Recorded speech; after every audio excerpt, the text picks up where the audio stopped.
بسم الله والصلاة والسلام على رسول الله وعلى آله وصحبه ومن والاه. الوجيز قطاع من دوامي يلبيتن باب نام آداب الخلاء. آداب نام جمع أدب، يعني أدب الخلاء نام ميدان التمكلك، يعني ميدان التمكلك نام أدبي، يعني الله تعالى نام آدمي حيوانا وآدمين مسلمانني خافردن تفاوتن.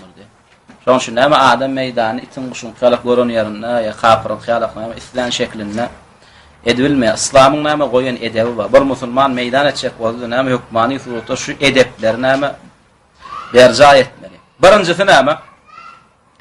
يستحب لمن أراد دخول الخلاء أن يقول بسم الله اللهم إني أعوذ بك من الخبث والخبائث،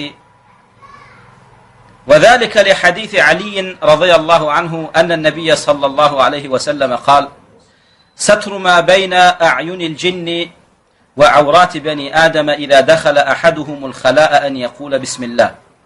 نام يستحب ديا مستحب سنة ديا ثواب لإيش ديا لمن أراد كم الثلاثة ديا دخول الخلاء ميدانة مكل الثلاثة، يا نام حاجة خناير مك الثلاثة نام دي مليا أن يقول بسم الله. بسم الله دي ملي اللهم إني أعوذ بك من الخبث والخبائث دي ملي، أي الله من ثنن قار مقلوم طلبتيان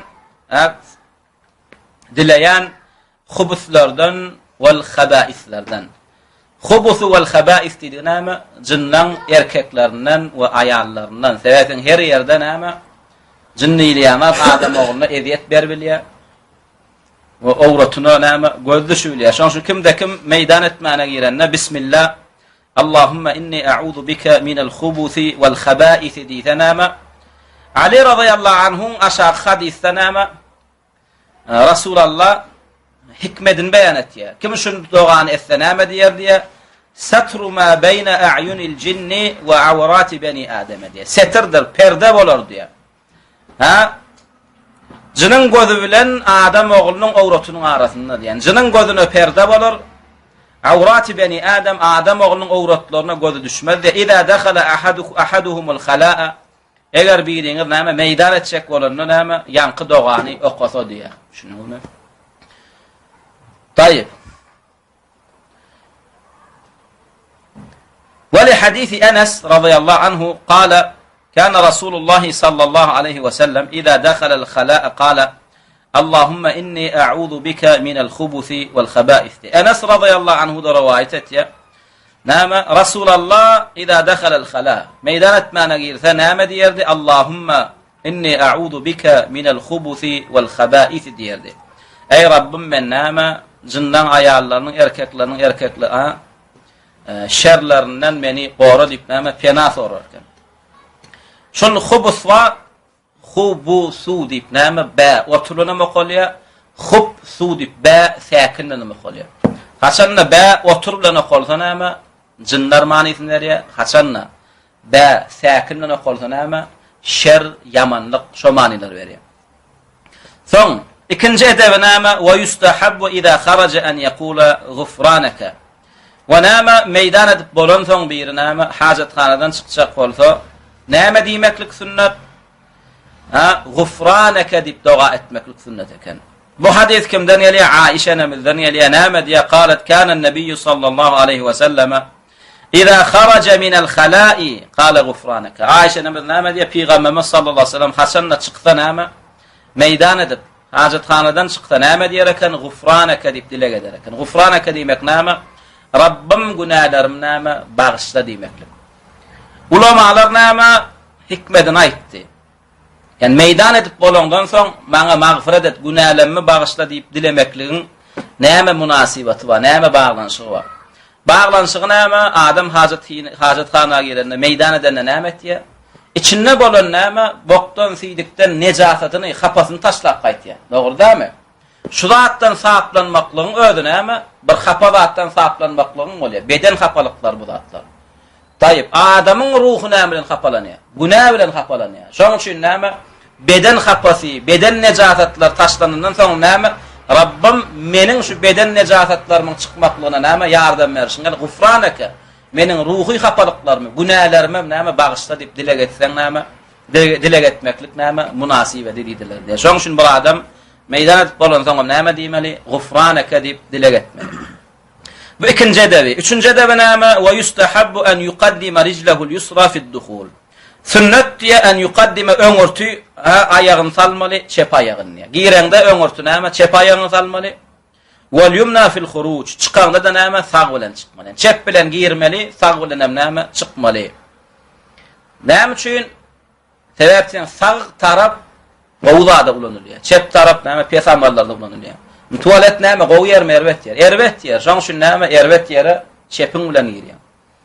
Erwet ýerden çykanda da birinji gowy tarabyny çykarýar, sag tarabyny çykarýar. Emma mescide giremizde näme? Ilki sagymyzy salýar, gowy tarabymyzy öňürtületýär. We näme? Çykamyzda da çepimiz çykarýar. Gowy adamyzy gowy ýerden soň çykarýar. Şunuňyzmy?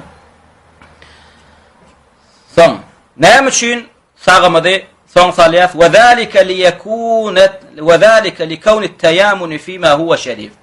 Sebäbi diye ol hereketimiň çepimizi birinji salyp sagy soň salyp sagam birinji çykarmadyň çykarmaklygyň sebäbi diye at-tayamun sag bilen başlamaklyk fima huwa sharif awraýly gowdatlarda ulanylýar sag tarap. Ve at-tayasur ve çep tarapyň çepeliň fima huwa gayru sharif. Yani awraýsy gowdaly ýerlerde ulanylýar.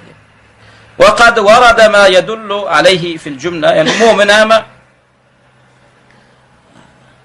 dördüncü edebi näme? Ve iza kana fil fada'i istuhibba lehu'l ib'adu hatta la yura. Emma meydanyny, açyk meydanyny meydan etjek bolsa näme diye? Sünnet on hakyna ta adamdan görünmejek uzaklygyna daş şerik gidip näme meydan etmekligi diye. Ustada mustahab dedi, hakikatte wajib. Şunumy? İstahabba diýenem bolsa hakikatte hökmü wajib.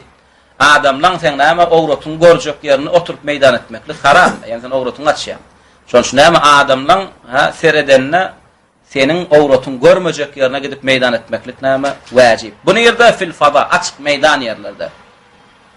Delili näme an Jabir radıyallahu anhu قال خرجنا مع رسول الله صلى الله عليه وسلم في سفر.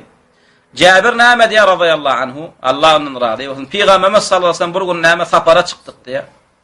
Ve kana Rasulullah sallallahu aleyhi ve sellem la ya'ti al-baraza hatta yetagayyaba fela yura. Ve peygamberimiz näme la ya'ti al-baraz meydan etmedi diýär. Ta yetagayyaba ta gaýip bolýança fela yura. Görülmeýän ýere gitýänçe. Yani gözümizden gaýip bolardy diýär. Uzağa gidip meydan ederdi. Hatta biz näme Rasulullah'ny uzağa gidenliginden ýa-da görüp bilmezdik diýär. Beşinci edebi näme? Ve yustahabbu en la yerfa'a thawbahu hatta yadnuwa min al-ardi. Beşinci edebi näme? Bulam ýanky açyk meydan ýerde ýerine ýetirmeli edebi. En la yurfa'a thawba. Koýnagyny galdyrma diýär, ta yadnuwa ýaqinlaşýan şan ýere diýär. Dik duran ýerinden balaňy sypyryp ýa koýnagyny galdyrma diýär. Ýere oturdun, ýere ýaqinlaşdyň, ondan näme etdi? Egneşiňi çykar. Delil an İbn Umar'dan radıyallahu anhu قال أن النبي صلى الله عليه وسلم كان إذا أراد الحاجة لا يرفع ثوبه حتى يدنو من الأرض. İbn Umar radıyallahu anhu näme diye Peygamberimiz sallallahu aleyhi ve sellem كان إذا أراد الحاجة eger näme qada hajat etmek istese diye la yerfa'u thawba koynagyny galdyrmazdy ta yednu min al-ard yaqinlaşýança ýere diye. Altıncı edebi näme? Ve la yejuzu istiqbalul qiblati ve istidbaruha fi's-sahra'i ve la fil-bunyan. Tayyib. Ve näme? Altıncıdan jaiz däl, haram diye. Kıbla ýüzüne bakmaklyk istiqbal qibla diýdigi meydan edende uludan kiçiden ýüzüne kıbla baktyryp etmeklik ýa-da westidbaruha ýa-da arkany kıbla baktyryp näme meydana turmaklyk fi's-sahra. Çöl meydanyna bol we la fil-bunyan ýa-da näme gurulan hajatxanalar içinde bol. Tafawut diyor. Näme adam, musulman adam ullan kiçiden meydan edende näme yüzünü ya arkasyny näme kıbla tarafa baktyryp meydan etmeklik bolany. Şoň üçin kim näme hajatxana gursadanım şo oturulýan ýagdaýyna seretmeli. Şukurny deşigini edende näme yüzü ya arkasy oturulan näme kıbla bakmajak näme şeklinde goýmaly. An Abi Eyyub el-Ansari. Ebu Eyyub näme diye radıyallahu anhu sahaba. عن النبي صلى الله عليه وسلم Peygamberimizden rivayet et. Ya Peygamberimiz näme diye? İza ataytumul gâita. Yani ne eğer gelseniz el gâita yani meydan etmeklige. Fela testaqbilul kıblete. Yüzünüz kıbla baktırıp oturma ve la testebdiru ve la testedbiruha. Ve arkanızdan baktırman velakin şerriku ev garribu. Yani yüzünüz näme şerriku ya gunna goro ev garribu ya da gun matara baktırın diye. Bu näme Medine'den gurrunu. Medine'de näme kıbla gunna gorlan gunna gar näme tarafta değildi. Emma näme şoň şu nirde haýsy ýurtda bolamyzda nira bakamyzda kıbla bolmayan bolsa şu tarafa bakmaly bolýar. Qala Ebu Eyyub ýa-ni sahaba näme diýip faqadimna Şam. Soň näme İslam ýaýrady, Şam açyldy diýe Şam'a geldik diýe. Şam şu wagtda Suriýa, Filistin, Iordaniýa, Libnan, Livan, şu taýdarna Şam diýilýär. Ýöne bäde gözüň tutýan ýer näme Suriýa. Şu tak geldik diýe. Fewajadna marahida olan näme Rim millan eline bolan. Taptık diye olan tuvaletlerini kad buniyet nahval Ka'beti diye. Ka'be tarafı näme oturur ýaly gadyp gurulupdyr diye. Fenen harifu anha biz näme oturamyzda yüzümüz öwrerdik we nestagfirullah taala we birden ýadymyzdan çykaryp ýalňyşy bar näme birden oturaýsagam Allahdan günämeden bagşlamaklygy näme sorardyk diye. Şoň üçin näme meýdanyna bol ya hazatkanyň içinde bol näme yüzüňi ya arkan kıbla baktyp oturmak bolýar. Umum bunda da olanlar näme ulamalan kän mezhebi bar şunuňmy.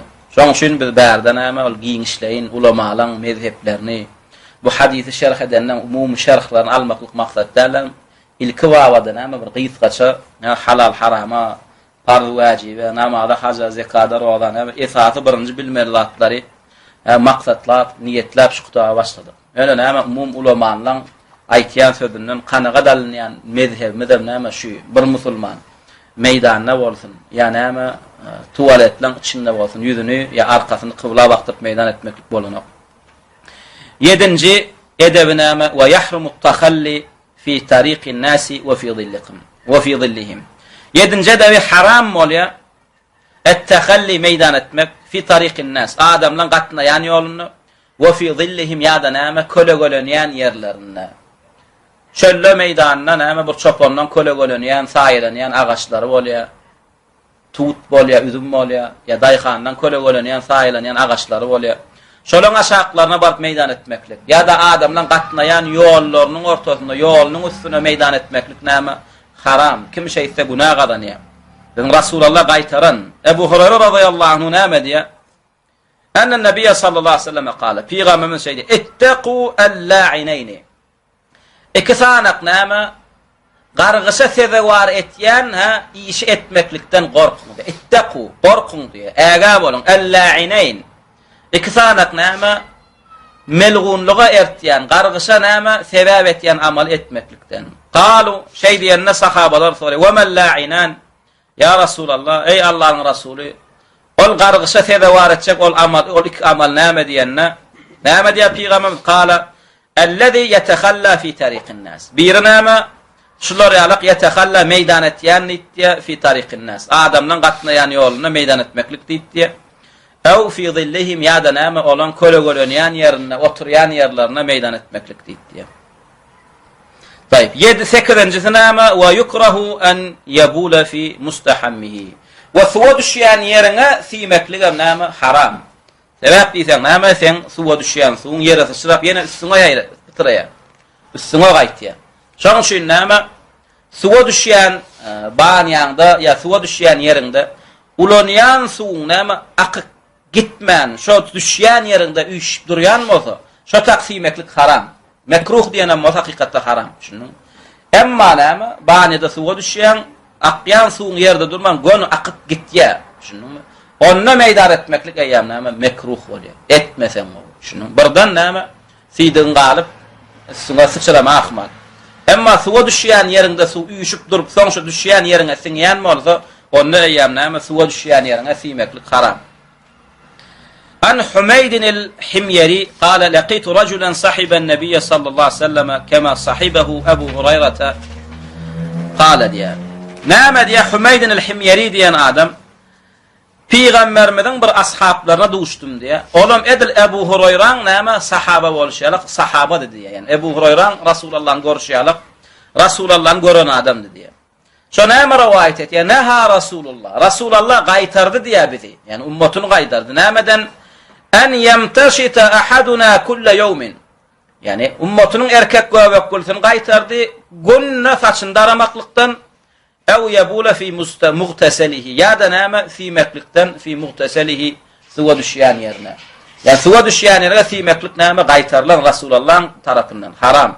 Ve musulmanyň erkegine näme gyýz ýalyp günne aýnaň öňünde durup näme bedenip beslenip saçyn daramaklyk bolanok. Şunuňmy?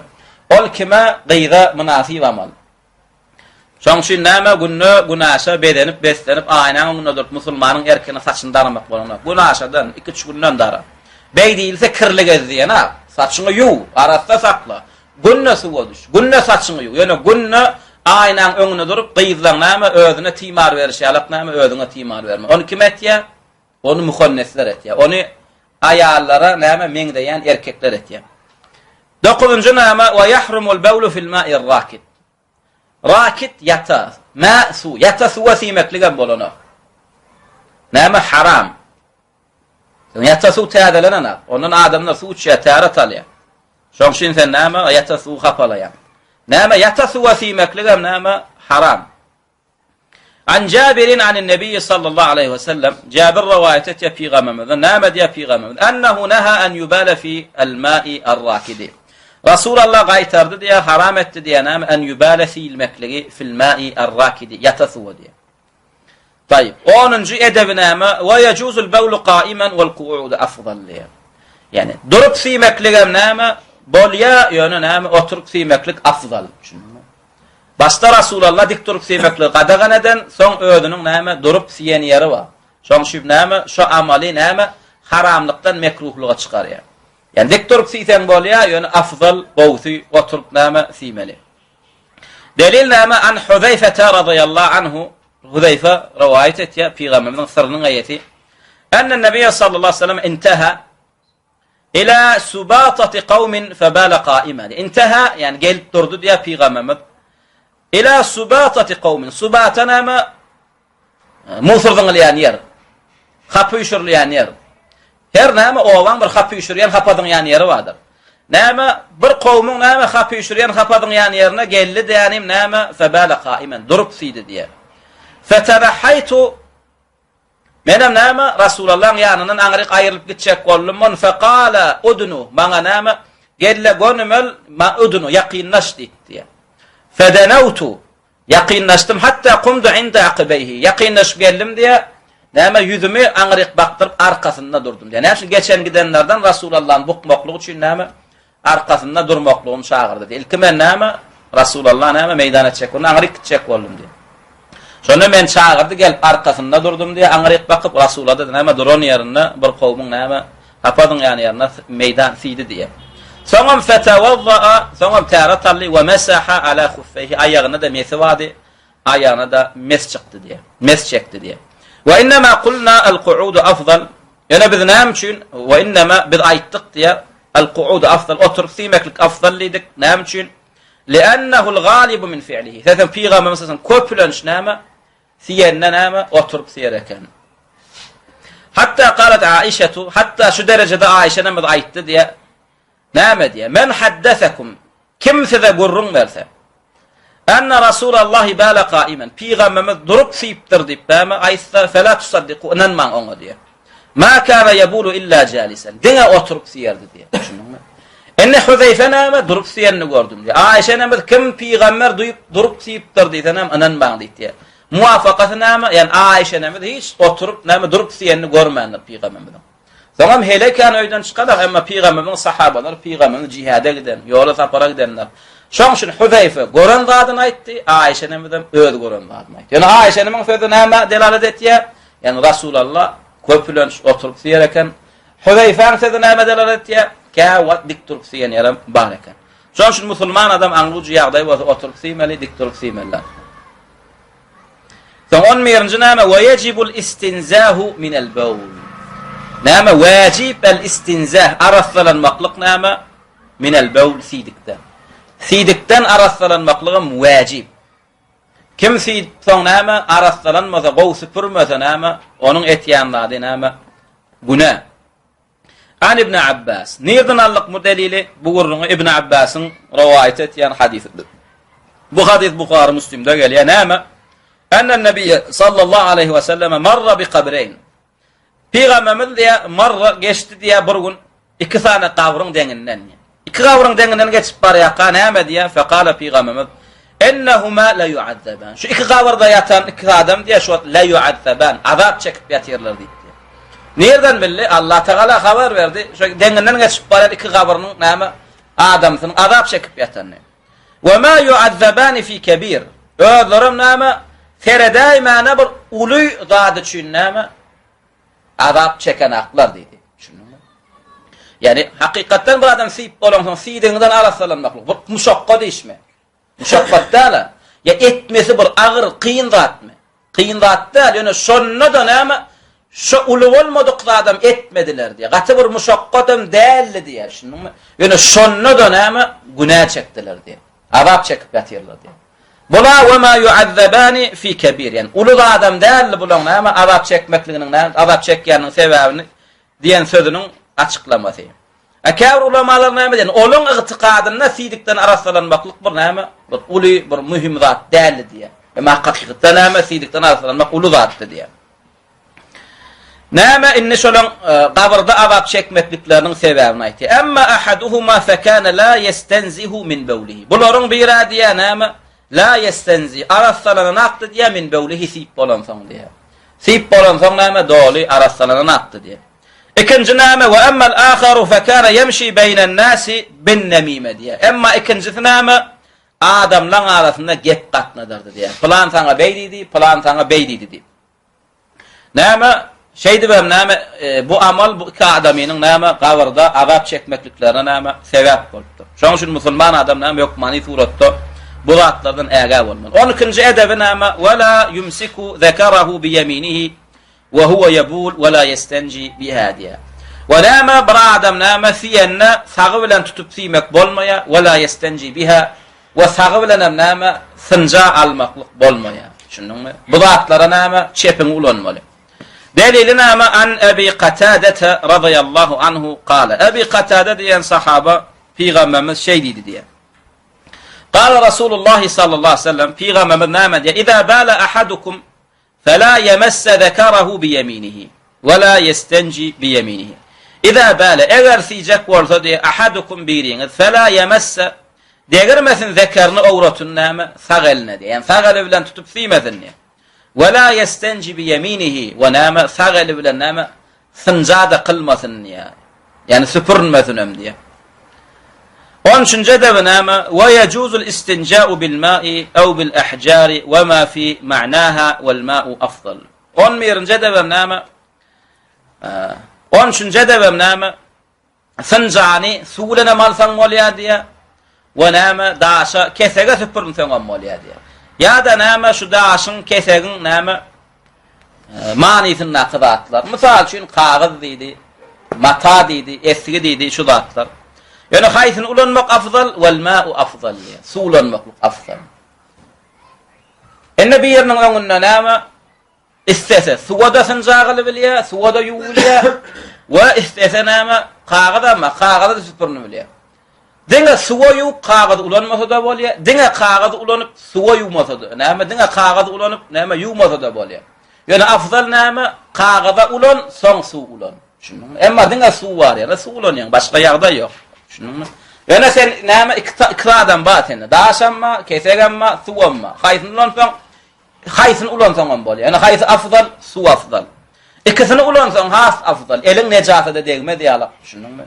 Kapaňa degme diýalak. Ilki kagazy ulan, eski ulansaň näme? Ýuw. Delili näme? An Anas radıyallahu anhu qala kana Rasulullah sallallahu aleyhi ve sellem yedhulul khala'a فأحمل أنا وغلام نحو إداوة من ماء وعنزة فيستنجي بالماء دي. كان رسول الله Peygamberimiz sallallahu aleyhi ve sellem yedhulul khala meydan etmana girse diye götürürdüm men feahmilu götürürdüm ana men ve gulamun nahwu ve yine men yalık bir oğlan idawatan bir gap min ma sudan bir su gap götürürdük diye ve anazatan ve nama ilangundan örtünür yalık nama bir nayda etip verirdik diye nayda dikip üstüne nama bir mata koyurdu ya bir da koyurdu adamlarla arasında nama perde olur yalık feyestenjimil ma şonu nama Rasulullah suwa sıncağılardı diye. وعن عائشة رضي الله عنها أن رسول الله صلى الله عليه وسلم قال إذا ذهب أحدكم إلى الغائط فليذهب معه بثلاثة أحجار فليستطب بها فإنها تجزئ عنها diye. Ayşe namazına diye Peygamberimiz sallallahu aleyhi ve sellem şey dedi diye. İza zahaba ahadukum ila al-gayt. Eğer gitse biriniz meydan etmene. Felyezheb ma'ahu bi thalathati ahjarin. 3 tane daş alıp gitsin yani bilen nit diye. Ne için? Felyestatib biha süpürnür yalık şoňa diye. Felyestatib arasalanır yalık biha şu daşlar bilen. Fe innaha tujzi'u anhu. Sebäp diýsen näme? Diňe şu daşa kesege süpürnse diye näme? Tujzi'u anhu sınjang yerini tutar diye. Yani ulamalar näme diýip açıklaya 3 daş. Haçan sınjang yerini tutýa 3 gerek süpürnöňde şu 3 daşa näme? 3 daşy ulananda şu nejasat çykýan ýerin arasalanýanmy? Emma 3 daş süpürnüň arasalanmady. Te arasalanýança süpürnmeli bolýar. Yani 3 diýdigi näme? 3den az bolmaly. Şunuň. Käwat adam meýdan etýär, bir gerek näme kagda süpürnse de arasalanýar. Yok, 3 gerek bolmaly. Yok, mani suratda. Şunuň 3den az bolmaly. Yani näme 3 diýdigi, yani 3 de arasalanýanmasa bolýar. Emma 3den arasalanmasa, ondan köp et, te arasalanýança. Yani 3 diýdigi näme 3den bäri bolanyr. ولا يجوز الاقتصار على أقل من 3 أحجار. Bunama 14. edebi. 14. edebinde yankın açıkladı. Ve ursat verilmeye çeklenmeklige 3'ten aza. 3'ten azada süpürmek bolmaya. Şunun mu? Niştayla bir mesele çıkıyor. Bir daşın 3 tarafına süpürünüp bolyan mı? Bolya mı? Bolya yok. Mannal 3 daş. Yani 3 daş deydi ne? Belki ul daş bolanlarlar meydanla. Şunun mu? Emma näme bir kagady eplep ulsan kag ul kagad barynda eplep 3 gedege 4 gedege eplep süpürnükli ulananda bolýar. Da bolýar bir kagada.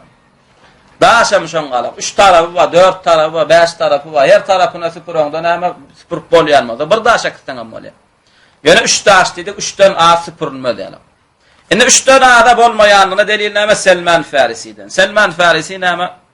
Sahaba aslan Fars Eýranly bolan. Ennehu qila lehu, yani Selman Faris'den soruldu diye.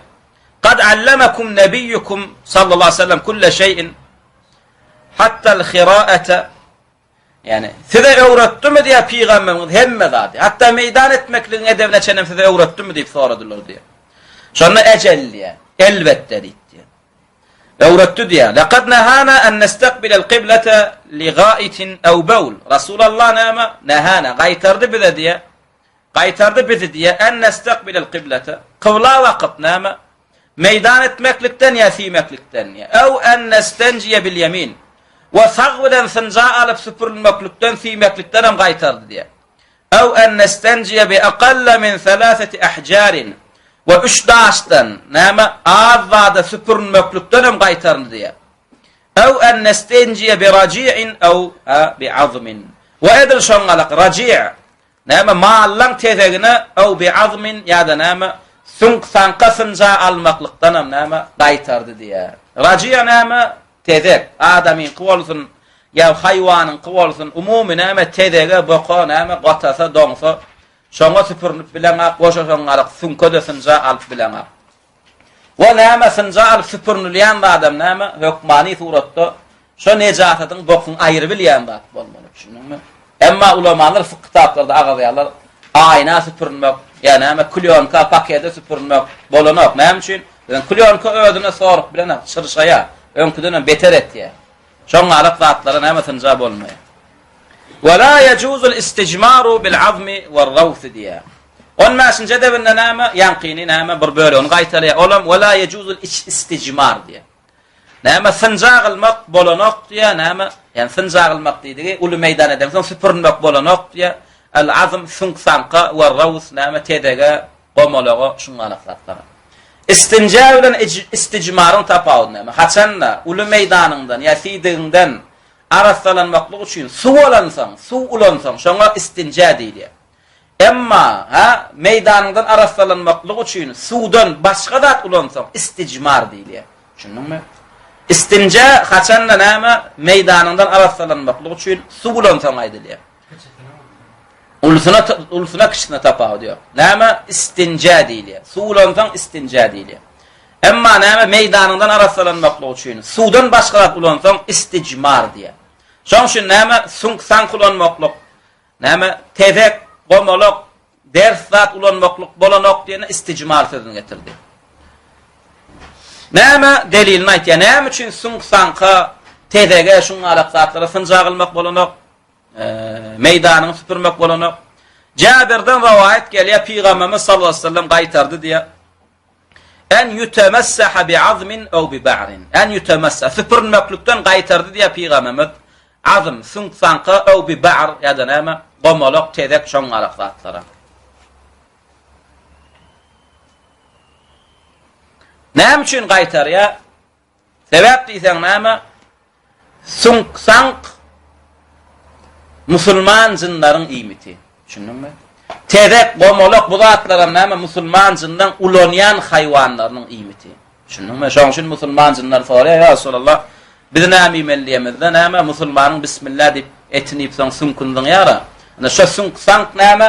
Sınjagylmaň diýip suňsanka derse gomologa sınjagylmaň diýip Peygamber. Näme üçin?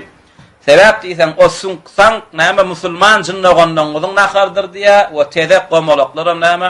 O jynlaryň ulanýan näme münýän haýwanlaryň iýmitidir diýär. Şunuň bir de et ýalak näme olary suňk näme etin ýerini tutýar diýär. Şoň üçin näme suňsanka gomologa tezege sınjagylmak onuň näme üçin? Musulman jynlaryň özleriniň we haýwanlaryň iýmitiken. 16-njy edebi näme? Ve yustahabbu iza istanja an yantaziha diýär. Meydan edip bolup näme sınjaglandan soňam näme öňkü awrat ýerine suw sepelemeklik näme mustahab. An yantaziha diýdi suw sepelemek. Erkek adamlar näme uludan kiçiden meydan edip bolup näme ýuwandan soň sınjaglandan soň näme öňkü awrat ýerine köýneginiň ýa balamysyň suw sepelemeklik näme sünnet. Näme üçin? Waswasa gelmedi ýalan. Şunuňmy? Käbärim sınjaglyp çykýadanyň näme balagynda burdan öl görýär, sidik geläýdim, neme geläýdim, waswasa düşýär. Hakykatda waswasa da näme? Hakykatda waswasa, çiğam ýok, adam ýok. Sınjasy degdi, olam ýadyndan çykdy danym şu öle çiğe näme sidik durýdy. Şeydem şeytan onuň ibadatyny pozýar. Şoň üçin şu waswasa keselini gidermeklik üçin näme diýdi Rasulullah? Meydan edip bolan soň näme? Öňkü awrat ýerine suw sepä, çala suw sepeleýär. Şonu waswasa diýilýänler senden gitýär. Näme suw sepelemek näme? Wa huwa an ya'khudha qalilan min al-ma. Yani wa huwa al-maqliq diýär, an ya'khudha al-maqliq diýär, azajyk suwdan fayanzaha bihi madhakirahu. Yani awrat ýeriniň näme daş ýüzünden suw sepämeli. Näme üçin? Liyenfiya anhu al-waswasa. Waswasany aýyrmak. Waswasany näme aýyrmaklyk üçin. An Sufyan bin al-Hakam al-Thaqafi Sufyan ibn al-Hakam al-Thaqafi diyen sahaba näme diýär? Kana Rasulullah sallallahu aleyhi ve sellem iza bala yatawaddau ve yantazih. Näme diýär Rasulullah sip bolan soň täret alyp näme öňüne näme suw sepelerdi diýär. Wa an Sa'id ibn Jubayr näme diýär? Tabi'i anna rajulan ata ibn Abbas faqal. Bir adam ibn Abbas diyen sahabaň ýanyna gelip näme sorýar? Inni ajidu balalan iza qumtu usalli. Namada duryan woli näme egin başymda çiğ tapýan, öl duýan. Yani waswasa düşýän. Faqal ibn Abbas, şoň ibn Abbas näme diýär? Emdah bi ka'sin min ma'in. Yani täret alandan soň diýär öňe egneşiňe başga suw sepelay diýär. Wa idha wajadta min zalika shay'an faqul huwa minhu. Diýär. Soň namada durkan näme bir çiğ ýa öl görseň diýär, şo sepen suwmyň eserdir diýär. Şeýsen näme waswasa gider diýär. Emma bir waswasan gurdun. Emma bir adam %100 näme keseli bolýar, sidigin saklap bilen. %100 bilip otur şu öl sidikdigini. Ona beýtmeklik bolan. Emma bir adamda o keseli ýok, zat ýok diýen şeytan buň awadatyny bozmaklyk üçin waswas etýär. Bir çiğ jagaş öl jagaş nämese näme waswasa edýär. Şo bolmady, ýa-da suw sepdanim diýe, sen waswasa gelen sana şo suw diýäýdanim waswasany aýra diýär. فذهب الرجل فمكث ما شاء الله. Soň ýan qadam ibn Abbasyň öwdüni aldy da gitdi diýär. Femekese soňam giden ýurdunda boldy diýär. Ma şa Allah, ýani bir näçe ýyl. Summa atahu ba'da zalika. Soňam gelen soňha فزعم أيتدي أنه ذهب ما كان يجد من ذلك. يعني الحمد لله شو قد تبقى وثام نام من قتدي. والله تعالى أعلى وأعلم. والصلاة والسلام عليكم ورحمة الله.